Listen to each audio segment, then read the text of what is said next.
അവൻ ഇത് പറഞ്ഞതിനു ശേഷം ജെറുസലേമിലേക്കുള്ള യാത്ര തുടർന്നു. ഒലിവ് മലയ്ക്കരികെയുള്ള ബത്ഫേഗ, ബഥാനിയ എന്നീ സ്ഥലങ്ങളെ സമീപിച്ചപ്പോൾ അവൻ 2 ശിഷ്യന്മാരെ പ്രകാരം നിർദ്ദേശിച്ചയച്ചു: എതിരെ കാണുന്ന ഗ്രാമത്തിലേക്ക് പോകുകയും അവിടെ ചെല്ലുമ്പോൾ ആരും ഒരിക്കലും കയറിയിട്ടില്ലാത്ത ഒരു കഴുതക്കുട്ടിയെ കെട്ടിയിരിക്കുന്നത് കാണും. അതിനെ അഴിച്ചു കൊണ്ടുവരിക.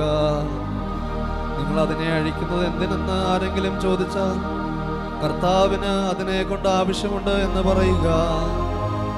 അയക്കപ്പെട്ടവർ പോയി യേശു പറഞ്ഞതുപോലെ കണ്ടു.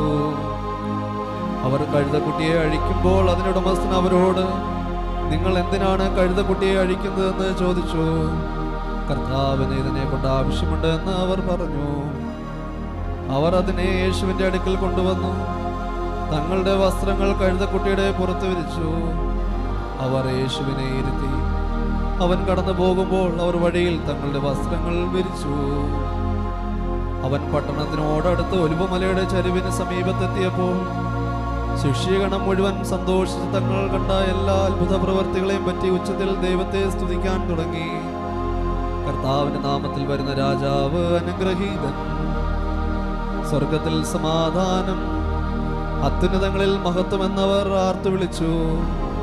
ജനക്കൂട്ടത്തിലുണ്ടായിരുന്ന ചിലർ ഫരിസ്യർ അവരോട് പറഞ്ഞു, ഗുരു, നിന്റെ ശിഷ്യന്മാരെ ശാസിക്കുക. അവൻ പ്രതിപദിച്ചു, ഇവർ മൗനം ഭജിച്ചാൽ ഈ കല്ലുകൾ ആർത്ത് വിളിക്കുമെന്ന് ഞാൻ നിങ്ങളോട് പറയുന്നു.